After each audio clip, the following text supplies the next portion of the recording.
All right, Double Edge Fitness. We are here with an episode of. Are we going with DE Raw or Raw D? The vote so far is Double Edge Raw. I think you might have more guess with double edge raw at least. Yeah, I mean, keep my everybody thoughts to goes myself. to the pervert side of it. I mean, come on, Raw it's in the 2024. How do you not go to the pervert side? true. Um, I mean, the idea is just to produce good content with some meaningful background, but I'm not trying to get fancy with lighting and all this editing and all this crap. I'm trying to get good people, good interviews with quality information to help your community, to help my community. And that's kind of it. So just, it's raw because we're going to record I this. love I'm it. going to hit save and then I'm going to upload it. Love it. We're going with So Raw D. I think, I'm going to be calling it Raw D on my Instagram for you. all right. All right. So, real quick, this is my cousin, Dr. Justin Grant. He is a real doctor, like one that could save your life, actually, in like medicine and stuff. So, I want to have him on here because he has some unique experiences. You do emergency medicine, you do internal medicine, right? Family practice.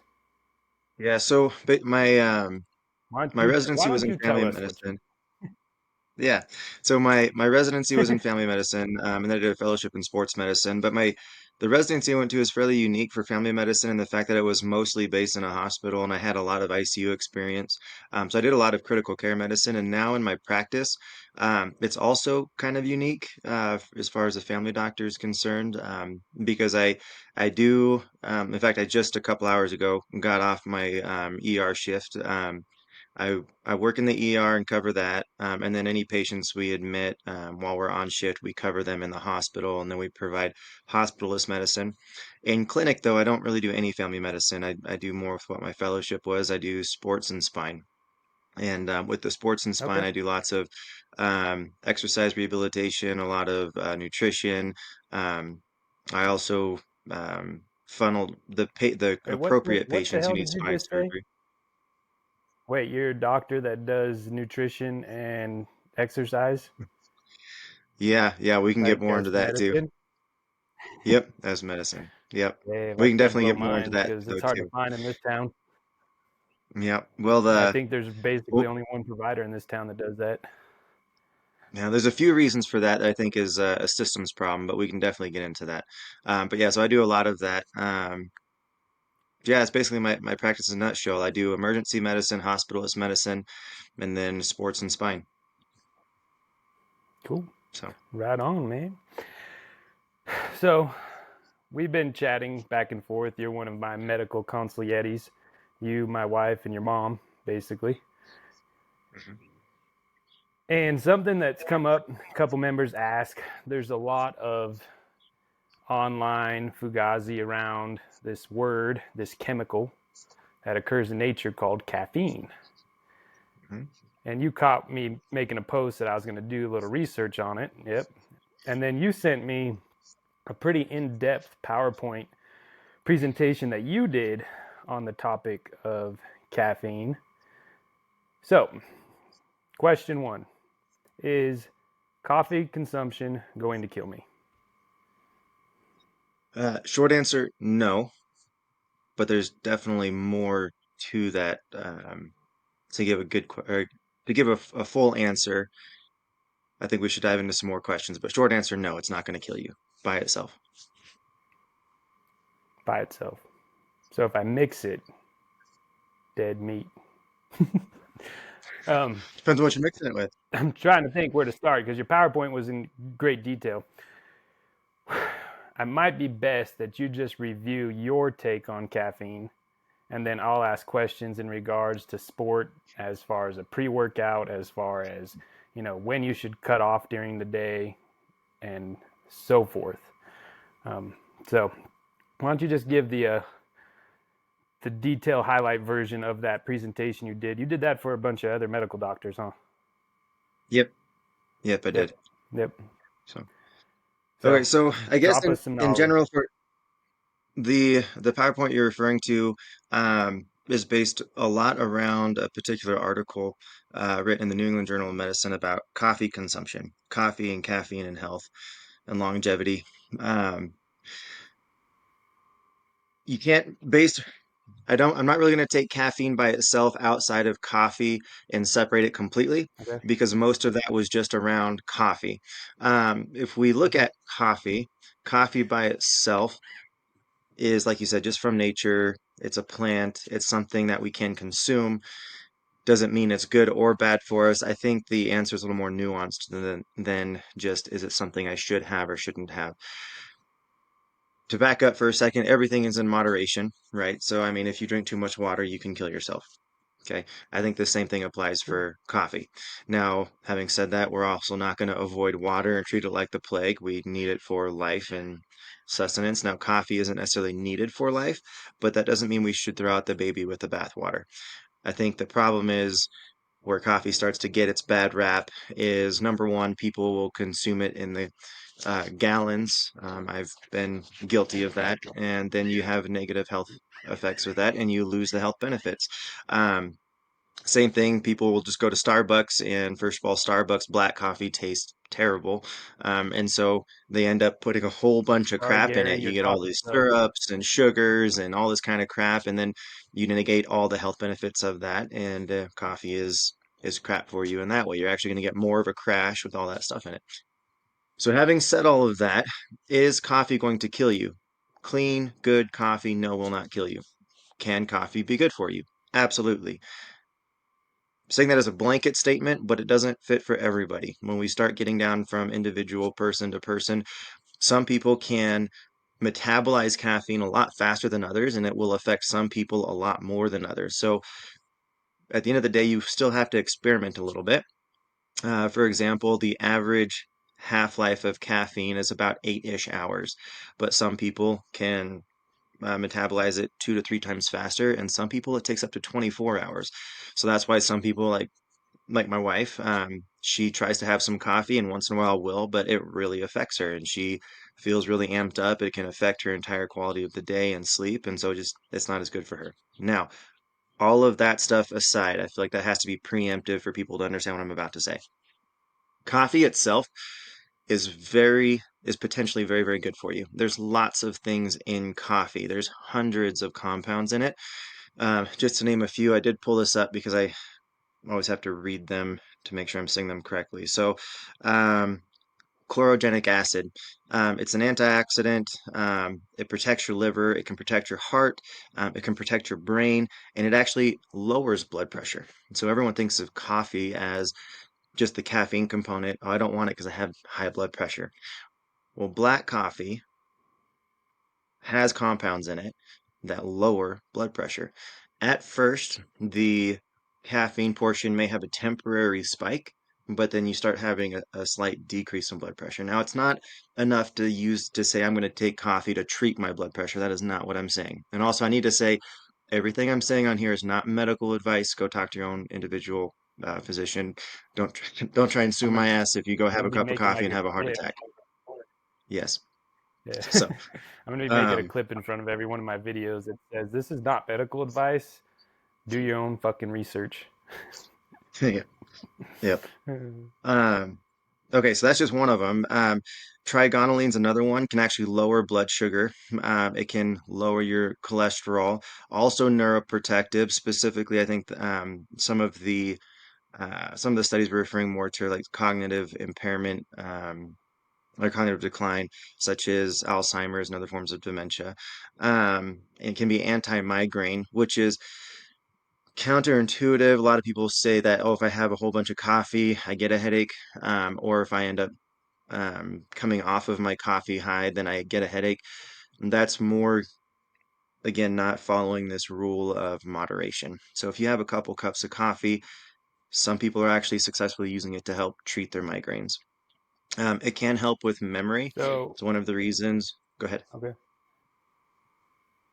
I was just gonna say to define a cup of coffee, is it 8 or 12 ounces? 8 ounces. Yeah, that's usually what 250 to 300 milligrams of caffeine. I believe. The as far as caffeine, it's typically about 100 to 150 for one cup of coffee. Depends on how it's roasted. What'd you say, Yeah, 150? yeah, 100 to 150, depending on how it's Okay. roasted. So light roast coffees have more caffeine than dark roast coffees, etc. Yep, That's a yep, misconception. A lot of um, people, oh, this is dark. This is gonna pick me up. yep. No, light roasts have more Light caffeine. roast. The dark roast just, in my opinion, tastes better. Um, let's see what else on here. So memory improving. That's why so many people, like in medical school, people were just downing coffee like crazy because it does help a little bit with tests, recall, memory, learning things. Again, if you start taking too much, you start affecting your quality of sleep, which I do want to get to here in a little bit, and you can actually negate that and go backwards. So again, this law of moderation. Um, there's another one in there, melanoidins. So these are actually produced mostly when the coffee is being roasted. So in the roasting process, we're actually bringing out more antioxidants, antimicrobials, anticarcinogenics, some anti-inflammatory properties, also more antihypertensive properties. So again, in moderation, some things to remember: it can help lower blood pressure, lower cholesterol, lower your blood sugar. It can help improve memory and cognitive function and help improve performance in general. So these are all some good qualities of chemicals inside coffee, not caffeine related. Okay. Um,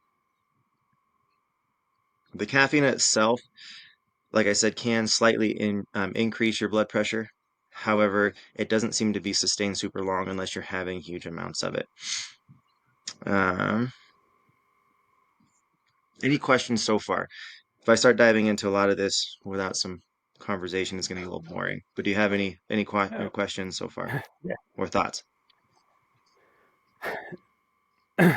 The questions are is just like you often hear in the medical field, you have high blood pressure, get rid of caffeine. Mhm. Um, I agree with you 100%. It's moderation. It comes down to your own individual tolerances. I happen to be a fast metabolizer of caffeine.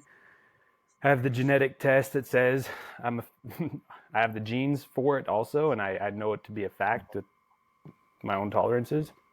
Um, when it comes to coffee, there's so many different kinds. I know you're not a roaster, and I have a roaster friend who I want to pick their brain on this. But the quality of the coffee, like the quality of the food, does also matter. Absolutely. You know, it's coming from nature, getting a good, clean, grown, not sprayed with a bunch of toxins, how it's roasted. I think also all plays into the nuance of the potential positive health outcomes that could be Hmm. from, a couple cups of coffee a day. Now Hmm. you get stuff that's just crap roasted, crap grown, you get crap results. You have a good quality coffee, something you enjoy, like you said, in moderation, it can come along with health benefits, not just negative. And again, like you said, it's nuance. Your wife has a not a great positive reaction. I was going to mention something that I recently learned is the mechanisms of caffeine. People think it's a stimulant. It's not necessarily a Uh, stimulant. It blocks. And I don't know if you want to explain that a little better. What caffeine does in the body. yes. It So the yeah, way it's not a stimulant. Yep. So the way caffeine actually keeps you awake is it binds to the adenosine receptors and then causes the adenosine to really, as it builds up, not actually affect those receptors to make you fall asleep. So one of the things that goes into you falling asleep is as the adenosine kind of builds up, it binds those receptors and then it starts this cascade of events that lead you to want to fall asleep. Um, so that's the side that keeps you up. Now, having said that, there are some other mechanisms in which it can help improve performance and such, but that's the main thing that keeps you awake and alert. You start feeling this pressure to sleep as that adenosine level rises, because then as that adenosine level rises, more of those Okay. receptors get bound up. Caffeine um, binds to those instead and prevents you from feeling that pressure as much. Okay. Now, question, and so most people drink coffee in the morning as a waking up mechanism. Mhm. What is so? Is that in the morning blocking the adenosine, however you say it? How does that? Do you know how that works? Yeah, Because so wouldn't your adenosine be building up towards the evening, depending on your circadian rhythm? correct. So, like I said, blocking the adenosine, that's only one aspect of how it works. That's not the whole picture. There are some, um, how can I put this in layman's terms? There are some drive enhancing effects without trying to get down into the weeds. But the main way that it prevents you from falling asleep is the blocking that adenosine. In the afternoon, that's why it becomes so important to try and avoid that because you want to be getting your good night's sleep. Yeah. And to be honest, caffeine and coffee should never be a replacement for crappy sleep. Like your number one priority should be making sure you're optimizing your sleep and then using caffeine as a boost as opposed to using caffeine as a crutch. I think that's another reason it gets a bad rap is a lot of people will work late hours, get up super early, pound an entire pot of coffee, feel the jitters, but they're like feel like ready to go. And at that point, it's using it as a crutch. And going back to the idea of if is caffeine bad for you, um, I think a lot of the studies that look at people who have had caffeine and coffee and then correlate with bad outcomes, it's confounded with that problem right there. A lot of the people who are using it have all these other problems, such as poor sleep, poor nutrition, and they're using it as a crutch instead of as a boost. So if we take coffee and caffeine in the morning, and our goal is to make it a way to help boost our day and something that we enjoy, it can be just that. But all these other things have to be in place first. It can't be a replacement for poor sleep, for a crappy diet, for lack of exercise. And also, I kind of wanted to go back to your comment about quality coffee versus crap coffee. I 100% agree. Actually, a little something that you didn't know about me, cuz is when I first started my side business, Athlos, is I was actually going to start Athlos Roasters.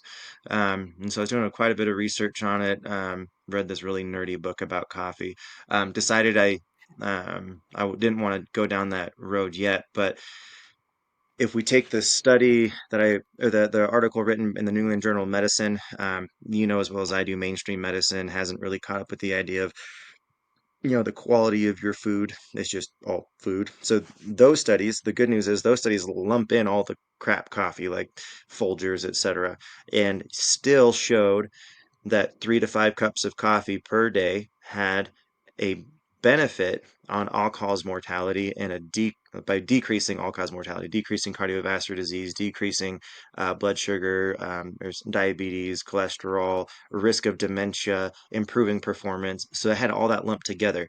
Um, with the extra reading and things that I've done in that book that I read, I'm have to find the name and I can maybe you can put it in the show notes.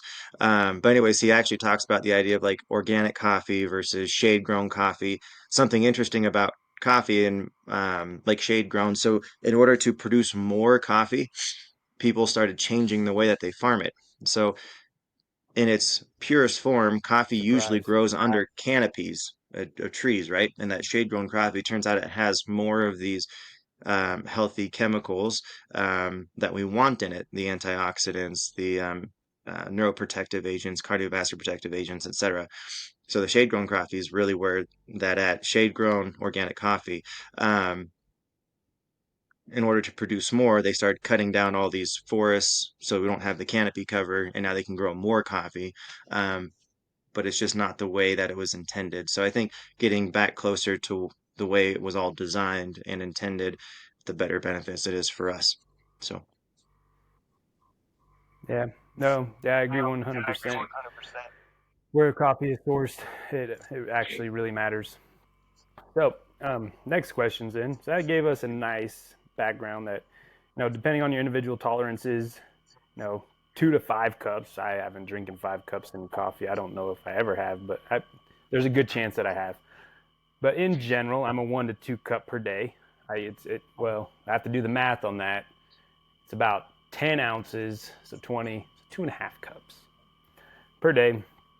of coffee. Typically, I have one right when I wake up. It's just that nice smell. It's like a trigger, right? It's a habit trigger. It's time to start your day. Makes me feel Yep. good, just happy. And then later in the morning, which is about lunchtime for me, around 8, 9 a.m., you know, hit or miss on whether I want a second one. So that's kind of my normal coffee consumption there. I feel great with it. I enjoy it, so forth. When it comes to pre workout and performance enhancing, when Hmm. folks ask me about pre workouts, I tell them I'm very transparent. I think all manufactured pre workouts are dog shit, full of chemicals, full of crap. I'm not a fan of them. If they become a crutch to train, you need to reevaluate, like you said, your sleep habits, your all your other habits. If you need this mega stimulant to get going, so Hmm. the two pre-workout things that I personally believe in is some black coffee and beta alanine. Hmm. Those are and beta alanine is like my, feeling a little sluggish, but I still want to get a good training in. Helps me vasodilate, get oxygen going. I happen to love the tingles. Some people don't. And then usually my coffee in the morning was plenty. What is your thoughts in relation to coffee consumption, pre-workout, just to get that little extra vasodilation, a little extra blood flow, oxygen, things moving. Yeah, absolutely. So again, going back to this concept of using coffee or caffeine or pre-workout in general as a boost as opposed to a crutch. So if we're going to use that and we haven't maximized our sleep, maximized our nutrition, um, done good recovery, it's garbage. Any of it, even coffee, using just coffee, like I need to get a workout, I've more on 3 hours of sleep, so I'm gonna use coffee and go to my workout. Trash, like absolute trash, like terrible idea. So focusing on that first. Junk Assuming training. that's all in order, um, as far as pre-workout's concerned, the only thing that's been really shown in studies to consistently provide performance enhancement is caffeine. I prefer my caffeine to be in coffee. Like the beta alanine you talked about will be more on like the recovery side afterwards, and it does help with some of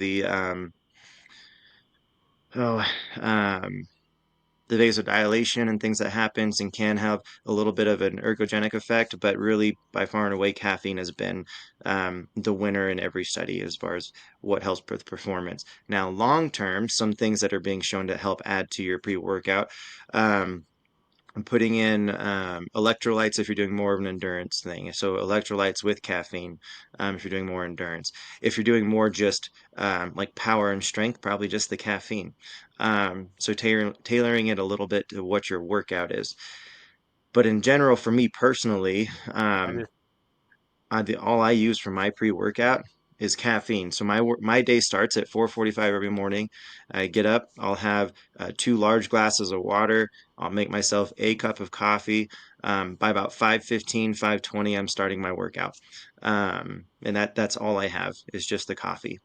And it works great for me. But I'm using it as a little bit of a boost. I'm not using it as a crutch. So over the last year, I've been through quite a bit of a fitness journey and health journey for myself. And probably the most powerful thing that I have changed for me is I have to earn my right to work out by getting 7 hours of sleep. If when I go to bed at night, when I set my alarm, if it's less than 7 hours before my alarm goes off, I won't allow myself to work out. I feel better and I perform better. All of my workouts have improved.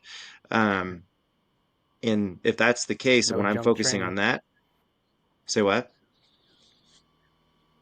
I said So no junk training.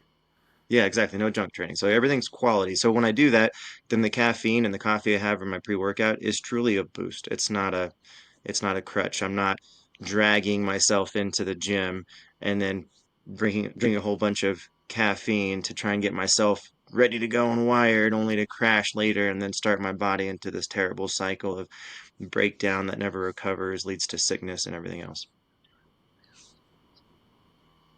So, Facts. Now, I did this deal on hydration the other day about how to hydrate properly. Like you said, electrolytes. I think they're important to have. Hydration's not just H2O, mhm. getting sodium, potassium, magnesium through your diet, through your nutrition. I happen to supplement with a product called Elements Me too. to increase my electrolyte concentrations. Yeah, that goes. All that stuff goes without saying. I do agree with everything you just said. Have some coffee, give you a little boost to train, but don't use it as a crutch. I love your phrase there, earn your right to train. I've known in my own past that junk training has left me more damaged than ever good. Hmm.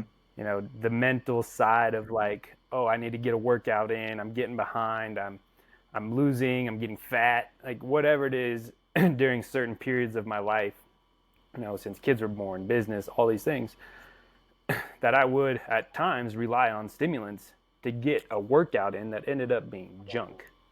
Hmm. So evaluate your consumption and your why behind why you're training. There is numerous studies, numerous support around sleep being the single most important thing for physical and mental health. Yep. And you need to be putting a lot of effort and energy into achieving sleep quality. And that is like the one thing I get. I think I get decent sleep, but it is an area that I can improve. Like I feel Hmm. great throughout the day. I have sustained energy now. But if I could improve my sleep from 6.5, 7 hours to a consistent 8 hours, how much better would I feel? Hmm. But there have been periods of time, like yourself, where, 3, 4 hours of sleep and you're like trying to do stuff and you're surviving on stimulant intake and Hmm. forcing workouts. And me and you got a little bit of the same crazy in us. And that doesn't Hmm. always lead to a healthy path, you know? Hmm. Yep. So, A- love what you And said there. Earn your and right if you to think train. about it, with where we're like you said, evaluate your whys and why you're doing what, like, why are you training, etc. Me and you and I, very busy husbands and fathers, um, work a lot of hours. There's times where you just simply can't get the sleep. You got to sit kid up all night, or Mhm. like in my case, I'm often called to the emergency room, and so I may get 2 or 3 hours, and then just being okay with what's going on, accepting it, so that way you can take better control. I think like what you just said, like, oh my gosh, I'm falling behind, I'm getting fat, I'm not getting out of shape. That's letting your emotions take control of you. You have to be able to accept what's happening in life and then just take control of it and not let the Emotions and emotions of ego. what's going on take control of you. 100%. Yep. And I mean, I'm guilty of it. So, and I was Hmm. telling some folks the other day, it's like sometimes you have to train for your mental health, Yep. just to get some oxygen. And I just say, if you're going to, you need to think like today, a good walk, nice little slow, intense bike ride. Hmm. You need to undulate intensity if you still want to move a little bit. But Hmm. when we think of training, we think of it differently, high intensity, actually Hmm. moving your body, breaking down tissues to rebuild stronger. Um, Hmm. so I want to just differentiate between training and moving your body. I think Absolutely. there's two different deals there.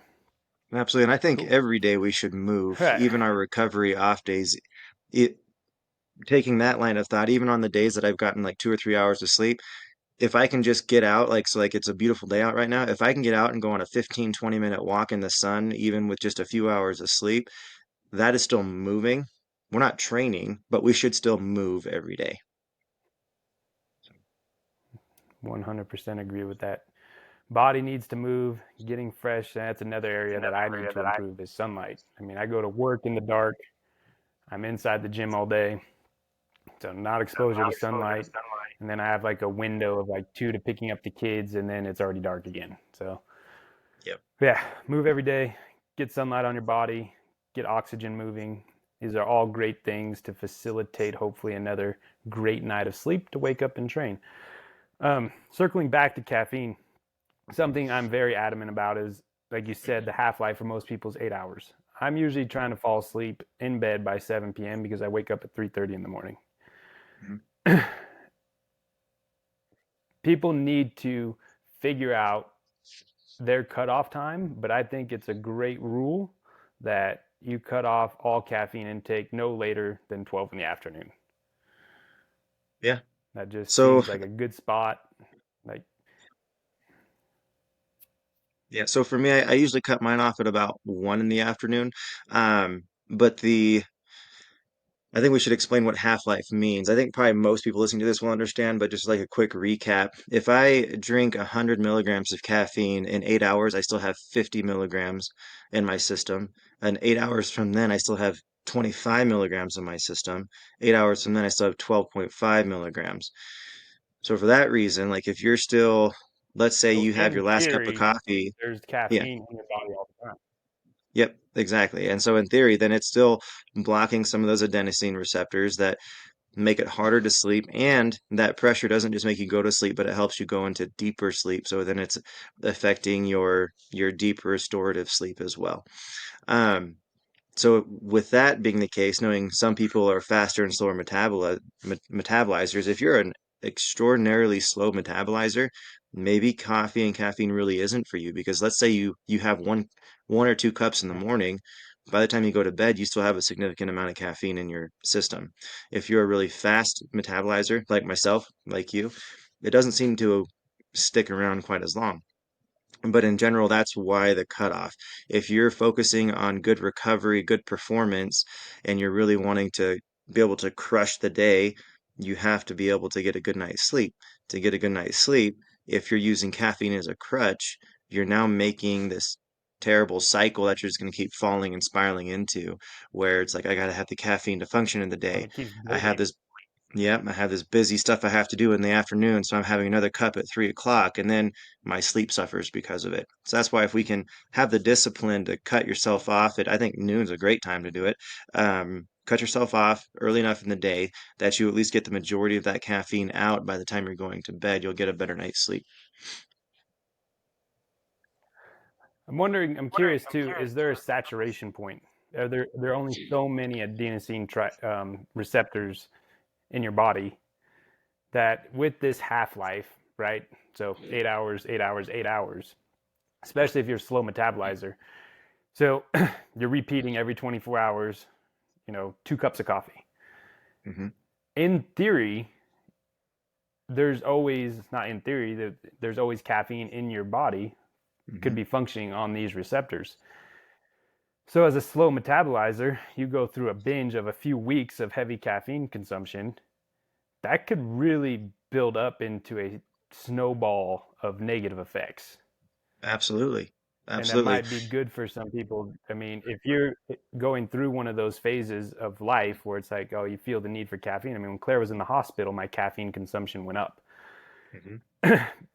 If you're going through a phase of life, it might be good once to say, hey, I need to take a 3, 4, 5 day a week, quote unquote, detox. Hmm. Let this caffeine flush out of my system, get back to a neutral space Yep. because it just keeps building. Yeah, absolutely. And actually, if you never take a caffeine holiday, you start losing the performance benefits because you build up a tolerance to it because it is always there. So there are some performance experts who actually recommend that you look at the times in your schedule over like in macro schedule, like months or over the year, like these are times I'm really going to need to perform. So doing a an extended caffeine holiday for the couple weeks or even a month going into it to make sure you truly have no caffeine, you're truly sensitive to it, and then going into that, you have some of your caffeine, your coffee going into that, so you really truly use it as a boost and it doesn't become a crutch. I personally think that everybody should have a coffee or a caffeine holiday. This is also an example of Yeah. where I I don't believe always that for follow my own many advice. supplements. Yep. But I don't always follow my own advice. I personally really just enjoy coffee, and so almost every day I have at least one cup. But admittedly, I would get more benefit out of it if I went a few days without it. So, I think it has a smell effect too. Like in your hmm. like when you smell coffee, I think it triggers an effect just based on smell. So I was going to bring up, when you bring up caffeine holidays, I've suggested to people just switch to decaf for a week. Like if you Yep. really want there's so much tied mentally to the habit, the trigger, right? The trigger of Hmm. the cup, the smell, the routine of it, that Hmm. you can take a holiday from your caffeine, just switch to decaf for, a week, and that's going to help Yeah, kind of let the that's it. body flush, but you still get your trigger, you still get your, your routine, your habit in the morning that kind of triggers those events for the day. Mhm. Absolutely. No, that's a brilliant idea, especially because I've heard some people say, "Oh, if you have caffeinated coffee, it's just processed coffee, so it's not as good for you." That's not entirely an accurate way to look at it. To decaffeinate coffee, it's basically an osmosis process where they soak the beans beforehand and it starts removing the caffeine that way. That's it. So I think that would be a great idea. So, Yeah. No, I've like intentionally tricked myself and just like refilled our espresso deal with decaf before. hmm. And like as long as I have the habit, the trigger, the morning events still roll pretty much all the same. Hmm. So I think that's a very effective way to have a caffeine holiday, but still have like me and you both like the smell of coffee, like the taste, like the routine of it. So Yeah. I think that's And also, a good I way to think do that that. points to the fact that in your case, the caffeine truly is just a boost. You don't need it to perform. You're not using it as a crutch. No. Yep. All right. Well, when it comes to total caffeine consumption, like you said, this is dependent on your personal metabolism when it comes to caffeine. But that study out of the New England Journal of Medicine went up to 5 cups, 8-ounce cups per day of caffeine at 150 milligrams. You're at 500, 750 milligrams or so of caffeine. Mhm. You really got it. Like I tell people, you got with any supplement, you have to test your effects on it, how you're responding to it. And basically, if you're, in my mind, a good rule, if you're consuming over 3 cups of coffee in a day, in the evenings, you feel like you need more coffee, you're having shit sleep, you're always wanting to recover, or you're always behind on your recovery, and you get in this snowball. I think you need to take an honest look at your overall lifestyle and focus on quality sleep and whatever you can do to improve that. So freeing up your adenosine receptors is going to be very, very important to getting that good night's sleep. So coffee is Yeah. not going to kill you in moderation. It Mhm. has some positive health benefits that have been proven by science. Get high quality, good quality grown coffee, know where it's sourced, know how it's sourced, and don't hate on it. Yep. And don't mix it with Yep. a bunch of bullshit. Like you Yep. said in the beginning, it's hilarious. Like you go to Starbucks, that's not coffee. No, it's not. It's caffeinated Frappuccinos sugar. and um, lattes. I don't mind coffee with milk. Just know one, the amount of calories you're adding to your Mhm. liquid. I mean, people get so lost. Like I had this one client a while back. Like, oh, I'm not eating very much. Every day started their day with a venti frappuccino fucking mocha latte thing. Yeah, it's like that's got 1,300 calories in it, Yep. and it's all shit. Yep. Like, and I try not to be critical because some people just truly don't know, Hmm. and they don't know what's happening metabolically from the garbage that's in that. So if you're gonna add something to coffee, you know, uh, me now, raw milk, vat pasteurized milk. Stay away from the ultra processed stuff. I've personally gone to, if I'm not having black coffee, I'm using coconut oil. I blend it up. It makes it in a latte, like it makes it frothy. Hmm. And there's a lot of health benefits to coconut oil. Again, it's heavy in calories, so it's not something you just want to scoop gallons into. I'd use a tablespoon or less. Those are my go-tos. My wife used almond milk. I think that's lame. She likes it though. I just hate Yeah. almond milk.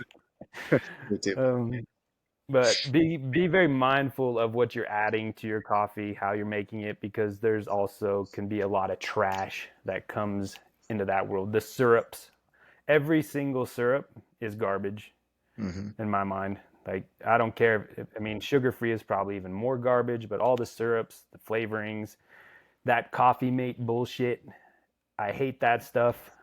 If you're Mhm. using coffee mate and that artificial crap, it's trash. You're literally not doing one single positive, healthy thing for your body by using that.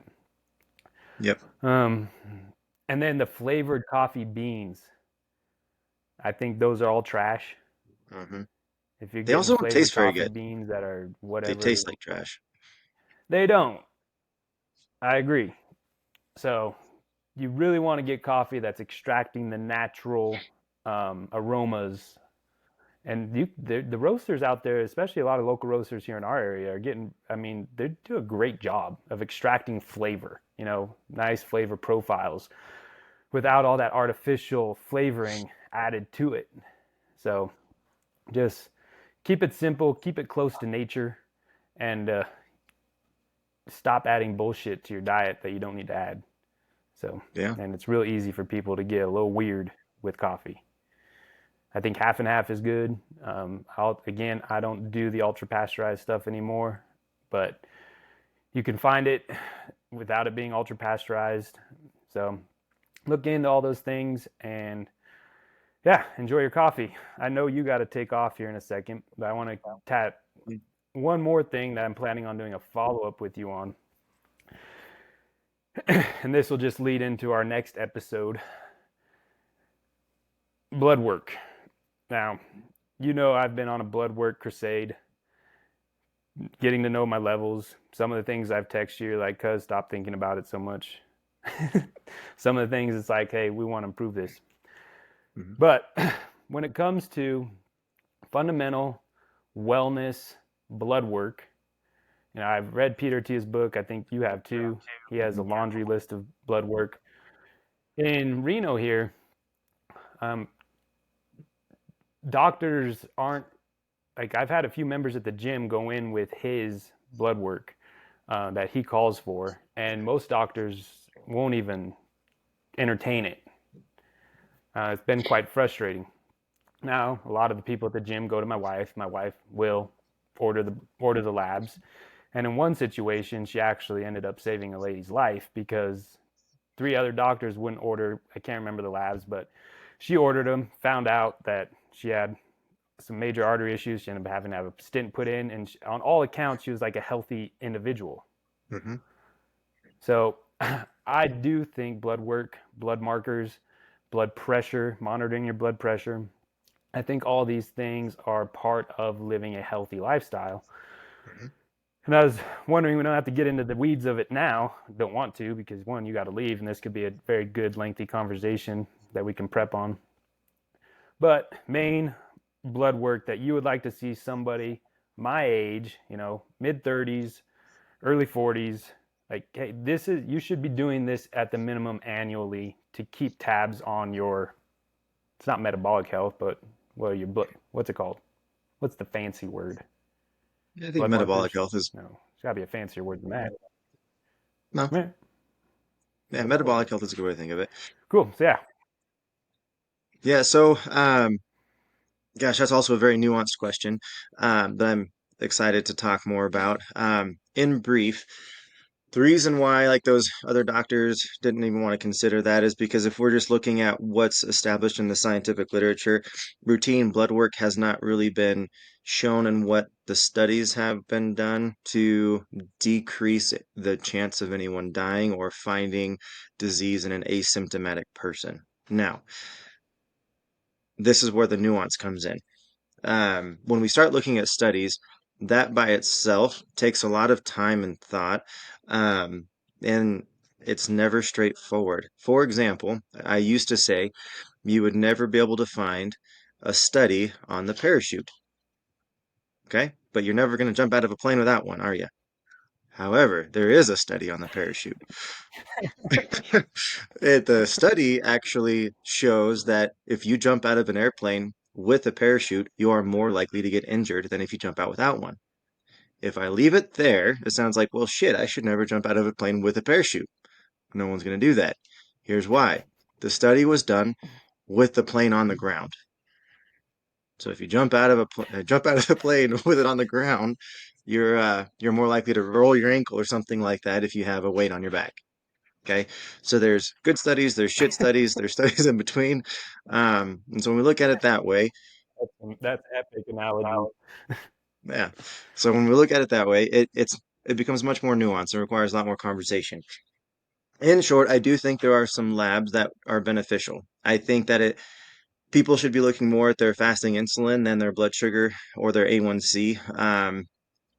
As a starting point. I think if you're tracking your blood sugar, you I'm, should be doing what, like seeing for at least a short time what it does throughout the day and how it responds about where you're at.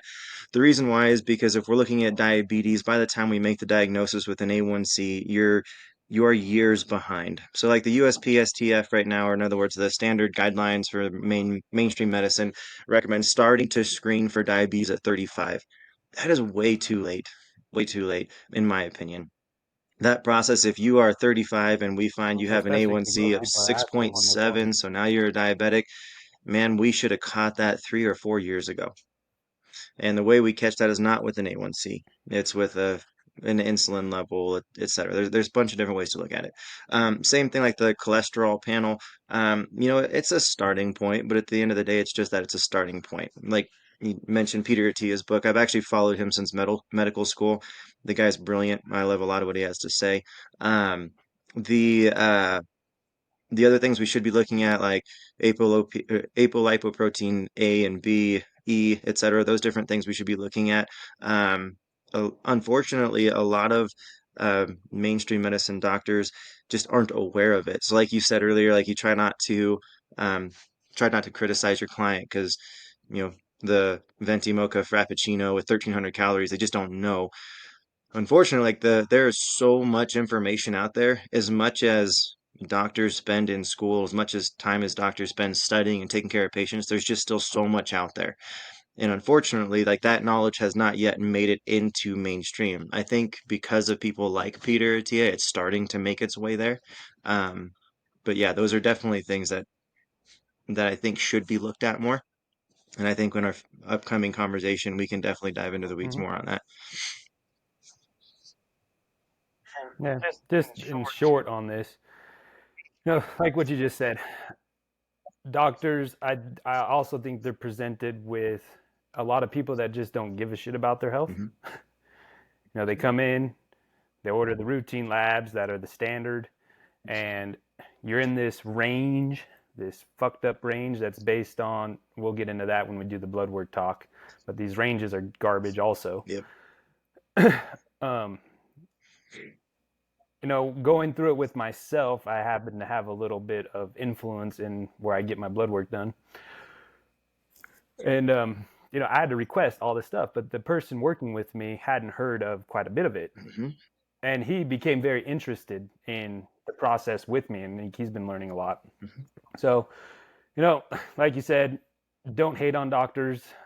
They still got to learn. I just do think doctors need to step up their game in continuing education, in keeping up with, the nuance and being able to work with people, because people in my situation, and when we do this in the future, because I plan on going into detail with you on my blood work once my new labs come Hmm. back.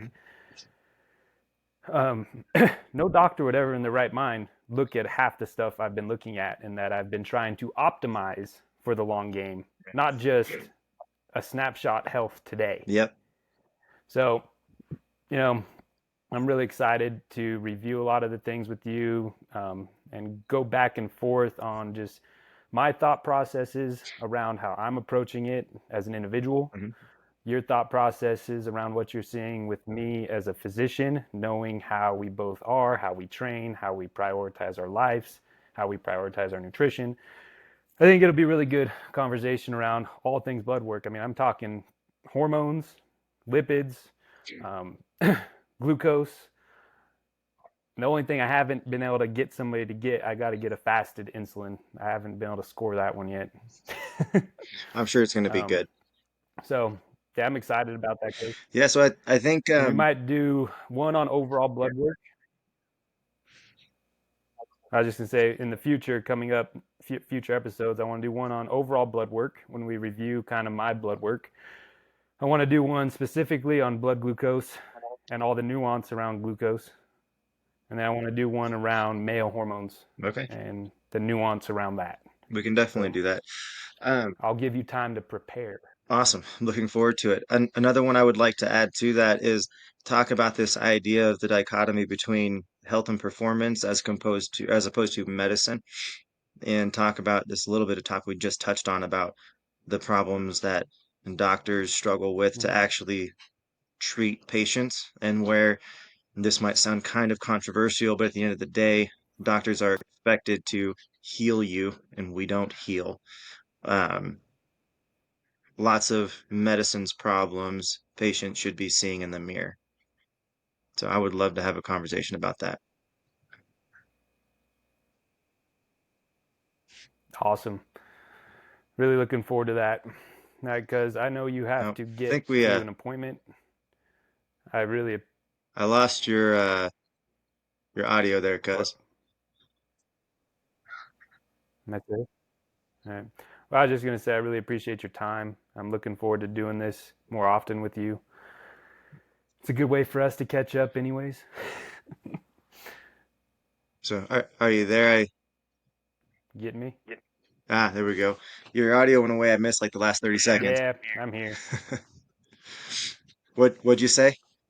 I was just saying that I really appreciate your time, cuz that I really appreciate your time, and I'm looking forward to doing more of this with you because you got a strong brain. Your passion is for healing, and we're kind of on this same journey together. Hmm. So I do appreciate it. And any questions that come up, either from your following and your crew or mine, we can always revisit. And yeah, no, this is fun. I Me enjoy too, it. cuz. Thanks for having me on. I appreciate it. Looking forward to future ones. Love you, cuz. Now, don't hang up right Okay. away. All right. So I stopped recording. Now, do you see a percentage like an upload deal that's going on?